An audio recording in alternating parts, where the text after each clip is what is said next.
I didn't hesitate or delay for one single second. My body moved before my mind did.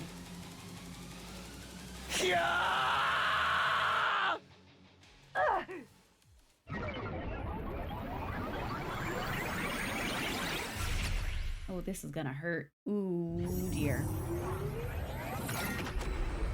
Though I am curious where she went.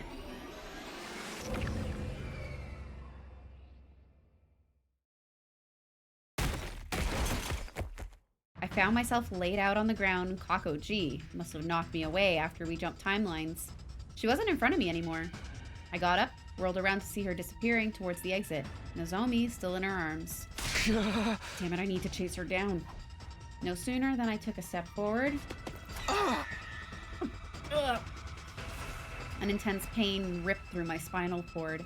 My head spun, my stomach turned, and my body went numb and unresponsive. But I couldn't let Kako G get away. Staggering on my feet, I ran out of the lab. I found Kako G right away. She was running full tilt towards the end of the street. She won't get away from me. My steps sprung off the ground as I swiftly started to chase after Kako G. You can't fault him for his determination, though. He is a very determined little boy. Maybe it was the adrenaline. It was definitely the adrenaline. But the pain in my body was fading. I could do this. I could catch her. I was gradually closing the distance between us as I ran. Just a little more. I can almost reach out and touch her. I'm not letting her get away. I felt like if I lost her now, it would all be over. I'd never find her again. My body was almost reaching its limit. The pain was coming back. Every cell in my body was screaming for oxygen. But I couldn't stop. I summoned all my remaining strength. I viciously lunged for Kako G's back. Or tried to, anyway. However, Kako G threw Nozomi down, ground to a halt, and turned around. Fool. Huh? And then I was still running when her fist smashed into my gut. It was one hell of a powerful counter. I flew through the air, twirling like a baton before landing hard on the ground. Well, he is not getting up from that. Kako G was quick to follow up. She kicked me over and over as she spoke. You are an imbecile! Do you really not understand why I ran? No? Care to enlighten me? If I stayed in the lab, I knew she'd come, and that she'd get in my way. I needed you to be alone, so I could torment you. That's why I led you here. Intense pain jolted through my body every time her foot connected with me. I couldn't tell if the pain was from her kicks or from my leap damage. But as I took kick after kick, I eventually stopped feeling anything. It was like my body was made of rubber. My consciousness soon detached itself as well. In the end, I couldn't even tell who she was stomping anymore. Time continued to pass.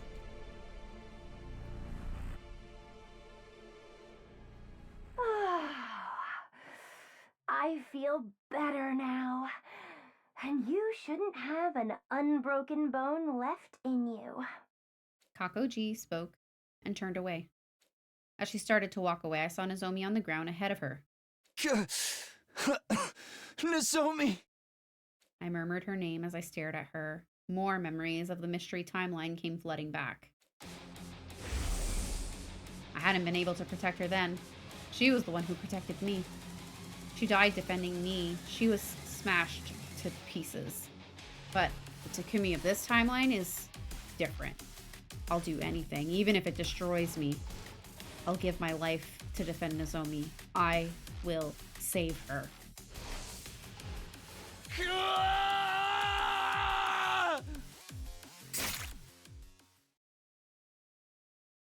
Squirt?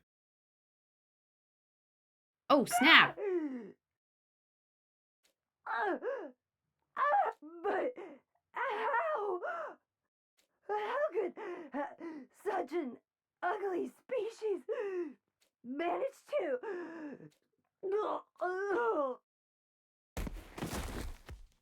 Kako G fell to the ground. I quickly took off her helmet and put my hand on her neck.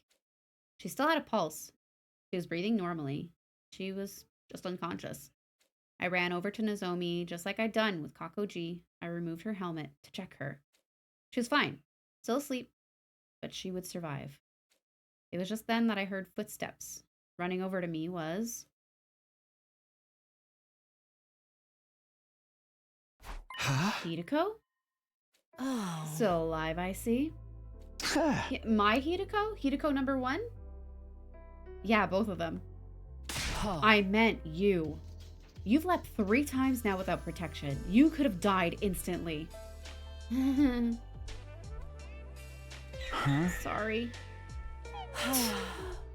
Hideko sighed and pulled something out of her jacket. Ah. What is that? Oh. A beam gun that generates a special electromagnetic pulse. I borrowed it from Tsubasa. I never go anywhere without it. The electromagnetic pulse is harmless to the human body, but Ugh. it can damage really small creatures if you crank the output high enough. What?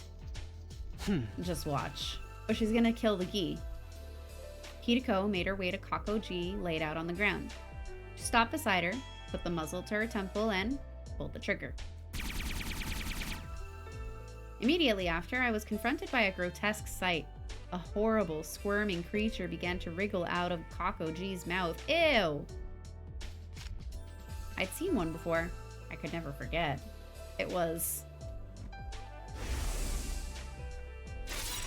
a Gi Queen. To be more precise, it's a female spawner. In the zombie timeline, it was known as Alpha 1. Well, this one is originally from the Box of Calamity timeline, so technically it's not that Alpha 1. Thank goodness. So Kako G's back to being a regular Kako now, right? Yes, we should be calling her Kako 3 instead. She's a denizen of the Box of Calamity branch after all. Ah. But will her brain be okay? Tuh. I just examined her, and her vital signs don't show any abnormalities. We don't have to worry about her dying. But she is losing a lot of blood from that wound on her back, so we should treat the wound quickly. My heart clenched. It wasn't Kako G who was laid out on the ground. It was just Kako. Even if my back had been up against the wall, I felt guilty for hurting her. Oh. By the way, what should we do about this thing? I followed Hideko's gaze. She was using the heel of her shoe to pin down the Gi Queen wriggling on the ground. Isn't it obvious? So many of my friends had been killed by that monster. I didn't even have to think about what we needed to do. I lifted my foot, finally ready to exact my revenge. I used all my might to crush the disgusting little creature. The Gi let out a grating shriek, writhed in pain for a few seconds, then went still.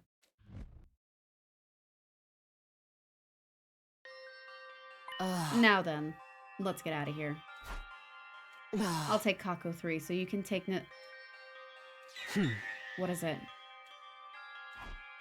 Everything was over. I'd finally been able to kill the horrible Gi. I guess I was relieved. I felt completely exhausted. Suddenly, the leap damage-induced fit I'd been holding back this whole time hit me like a raging torrent. All at once, I lost consciousness. Aw.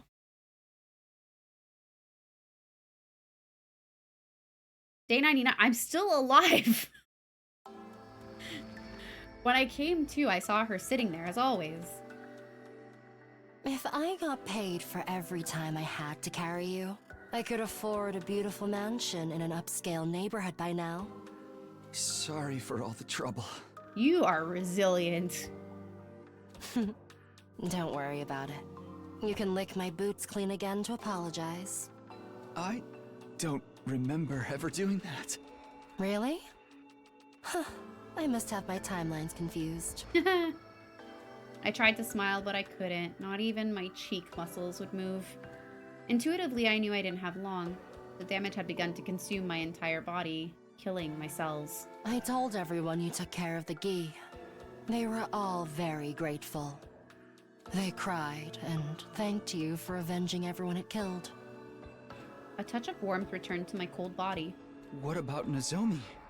She's still sleeping. Awaiting a kiss from a prince, I suppose. Oh, she's safe. Even if she's not awake, I felt myself grow warmer still. And Kako 3? What's wrong? I doubt you'll believe me, but someone showed up and stitched up the wound in Kako 3's back. Who? Someone? Who? A woman in a white coat.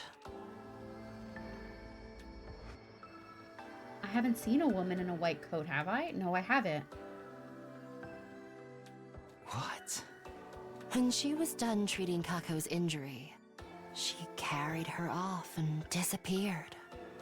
She got on board some strange silver vehicle. I didn't understand. Was that because of the leap damage, or my brain cell's so broken that I'm starting to hear things? Anyway, she seemed like a good person, so I don't think we have to worry about Kako 3. Wait, but... The alarm sounded immediately after I spoke.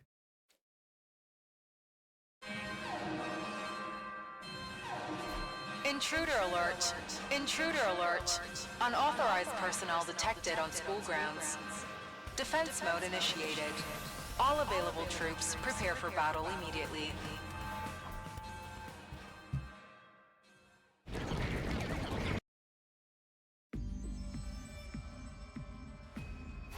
Looks like Veshness is here. Well, we need to go to the war room. Wait, why are you getting up? Do I really need to explain? Of course you do. Exactly what is it you think you're doing? I'm going to fight. No. Don't be ridiculous. Fighting in your condition would be suicide. I knew it. The leap damage has impaired your ability to reason. I'm completely rational. I want to fight for my friends. I didn't die last time, did I? Your symptoms have gotten far worse since then. You've leapt 3 times without a suit. The next time you do it, you will die. Are you okay with that? I didn't have time to worry about it. The enemy was already beginning their attack. I need to decide quickly, and my decision is...